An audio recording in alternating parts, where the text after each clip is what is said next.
the airport, and I was there in Amsterdam, and I saw them bring in Matalib, the underwear bomber, and he was disheveled. He looked like he was out of sorts, drugged, and he had no passport. He had no visa. This is on record.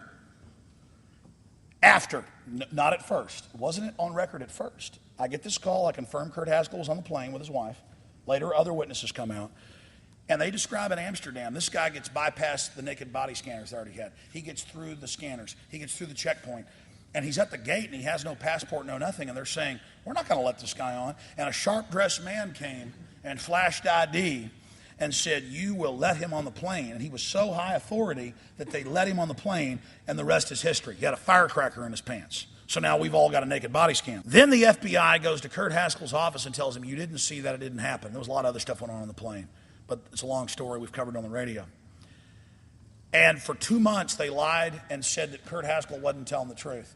Then more witnesses from the plane came forward and said they saw it.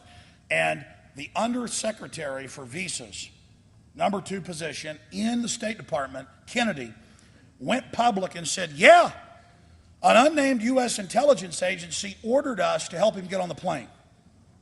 You got Anwar al-Awlaki at the Pentagon after 9/11, the mastermind. You got him running the underwear bomber, and you've got the State Department being ordered to get him on the plane. We have these people. And the issue is, why they're scared, is they can't cover this up anymore. They can't shut down all the alternative media. They can't shut you up. And they know that this is happening. They're aware of that. So what do? 4 months ago, Spy Talk, weekly column, written by a former CIA agent, Washington Post. They have a 5-page article where they say the CIA fakes bin Laden videos, but it's patriotic. Those videos you saw were fake, but it's patriotic. They have news articles where, yes, the government ships the drugs in, but you don't want the criminals getting the drugs, do you?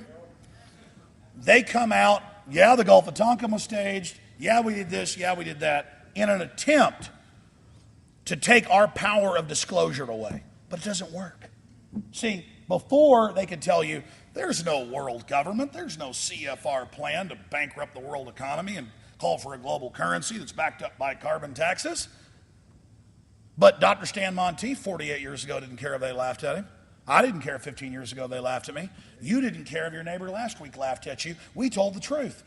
We're here in the open. We're going to tell the truth, and it doesn't matter what you say or what you do. We're not going away. And you can kill me, you can kill this guy, or you can kill her, but you can't get us all. And we're not going to stop, and we're not going to shut up, and we're not going to go away.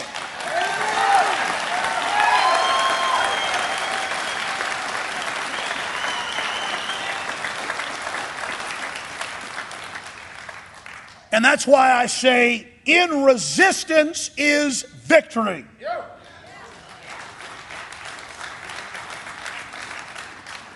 If your cause is right, doesn't mean we're 100% right, but we're going in the right direction. If you're looking for the truth and you don't shut up and you never quit and you can't be shut down and you don't care what people say to you and you never go away, nothing on earth can stop you, and that's why they're scared of you.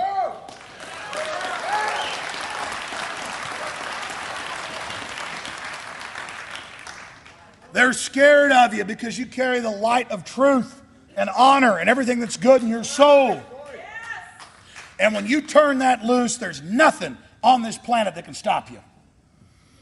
Now, I go back to this. When you have no shame, when you're not afraid, when you don't care what people say about you who are scared, want to keep in their little comfort boxes. When you get outside of that, it is so enlightening, it is so empowering, it is so fulfilling. And as this spirit of liberty spreads, as people discover their own innate personal power and their own tie-in to the overall human destiny and something much larger, there's no amount of propaganda, there's no amount of slick semantics, there's no amount of divide and conquer, there's no amount of left-right paradigm that can stop you. And that's my overall message. Look, I'm just some guy 17 years ago who woke up to corruption. And I had thimbles worth of information compared to what I have now. If I'm still alive 10 years from now, I'll be blessed, but I'll have even more knowledge than I have now. It doesn't even matter that we all have all the answers. None of us do. Anybody that tells you they do is a liar. It's that we have common sense, we know things are going in the wrong direction, and we're simply saying no. I control my own destiny. I am not your slave, and I'm not going along with this agenda because my gut,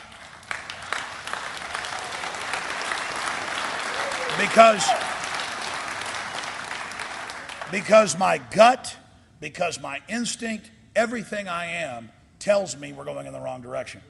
I remember being on the air 15 years ago, been away for about 17, but 15 years ago, local access TV in Austin, right before I got a local radio show.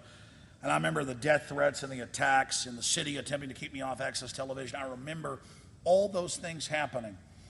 And it didn't matter because I knew that I was standing up for the truth. And people who made fun of me, people who laughed at me, people that made jokes, I didn't get hurt by that. I felt sorry for them because I knew I wasn't the sharpest knife in the drawer. I knew, that my elevator didn't go all the way to the top. Nobody's perfect. I knew that I didn't have all the answers. And I felt so sorry for them that they couldn't even see what was plain. What a moron like me could see, they couldn't inherently understand that truth. Because this isn't, at the end of the day, about intelligence. This is about guts. This is about intuition. This is about discernment. This is about being tuned in to the truth. And when you simply switch your channel to the truth, you don't need Alex Jones to tell you anything. I'm just getting people to tune over to the truth, to open their eyes up, to look around them, to ask themselves, is what's happening a good thing or is it a bad thing? And that's all I want people to do, is to realize there's more going on around them than what Fox and CNN say.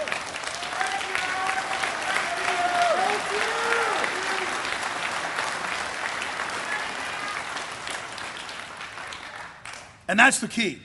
If you simply start questioning and you take little steps, the incredible effect, the power of just getting a neighbor to think for themselves, of just getting a neighbor to value liberty and freedom, maybe 1/10 that they value the World Series coming up with the Giants and the Rangers, to get them to appreciate being involved in the real process that is the human experience, to just get them to buy a simple, can you hear me?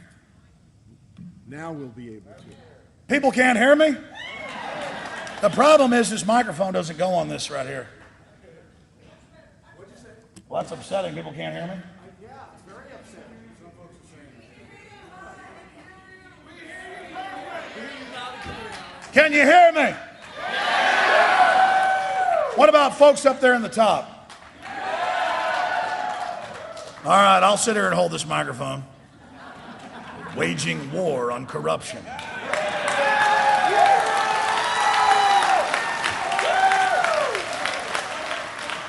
Well, hell, I'm upset now. You guys in the balcony couldn't hear me? Oh, let me hear them. Don't worry, I'm not going to repeat it. Hey, can you guys hear me up there? Could you hear me earlier? Okay, good.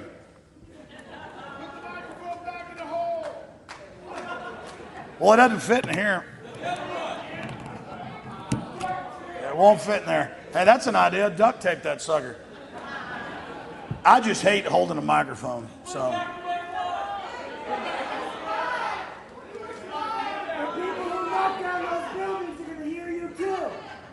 The people that knock down those buildings aren't just going to hear me, brother. They're going to hear you.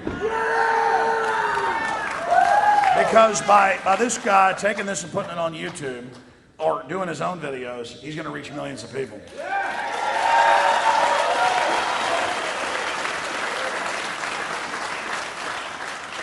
All right. I'll continue. Let me hook up this other microphone here. I got to do all this technical stuff or they'll get mad at me. I got a whole bunch of microphones up here. No. Listen, I'll be honest with you before I continue with the speech, and then your questions. About to see your phone calls. Before I go any further, it is, seriously though, it is humbling to be here with you today. And it's humbling to just be able to interact with people and to have folks travel from all over to hear me. Because again, I just see myself as an average person, but in that averageness, I realize the overall power that all of us have together. And that's what's special. It's all of us here tonight saying no to the tyranny. We're not going to lay down, and we're going to go out and wake up everybody we can to this dehumanizing agenda.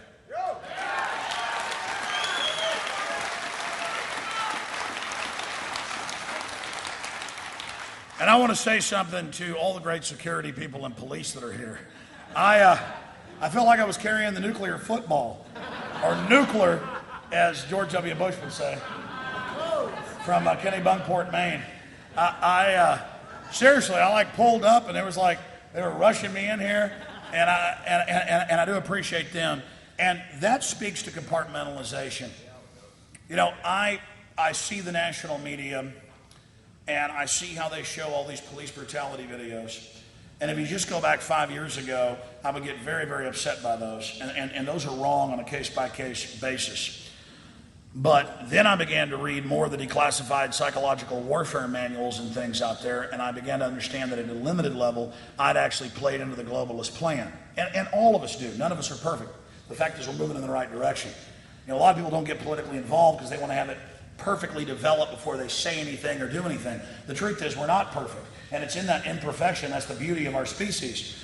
But then I began to read the psychological warfare manuals, and I also read a lot of the training they gave the SS, Hitler's Gestapo.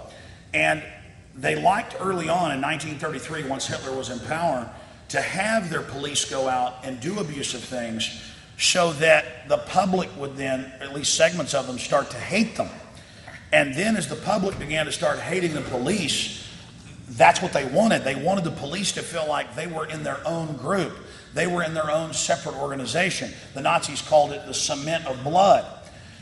But they were Germans. They were people too.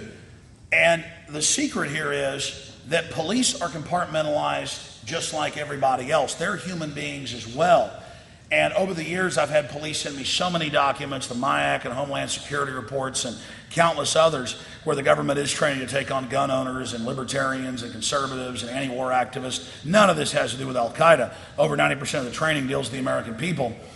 And I begin to understand the type of programming that the police and the military had gone under, and to simply reach out to them and show them the larger picture, just like I'm doing the public, you know, the general public, so that they could make a decision for themselves which side of history they're standing on.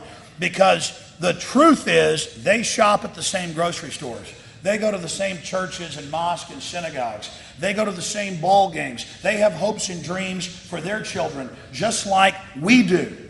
And if we can address them as fellow men and women, and show them how they've been conditioned, and show them how the system has fostered crime and corruption, and to show them the choices they have, 9 times out of 10, they will make the decision to join free humanity.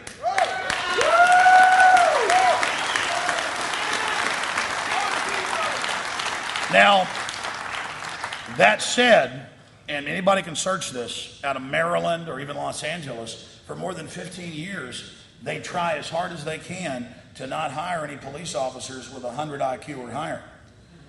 Now, why are they doing that? Because they don't want people that are going to question. They don't want people that are going to see deception. They don't want people who are going to question corruption. But in that microcosm of the government on record, I talked to a lot of people that are like, man, I got 2 degrees and I played rugby, but I didn't get hired as a cop. Well, it's because you got 140 IQ, stupid. You think they want a warrior of that caliber with a big brain who actually wants to protect people? Because a real man, a real woman doesn't want to be a bully. They want to help people. Somebody with real power is ashamed to exercise it against people that don't deserve it. And the system knows that. But listen, they're not just trying to hire police with under 100 IQs. They're not just trying to do that. That's why they put the sodium fluoride in your water.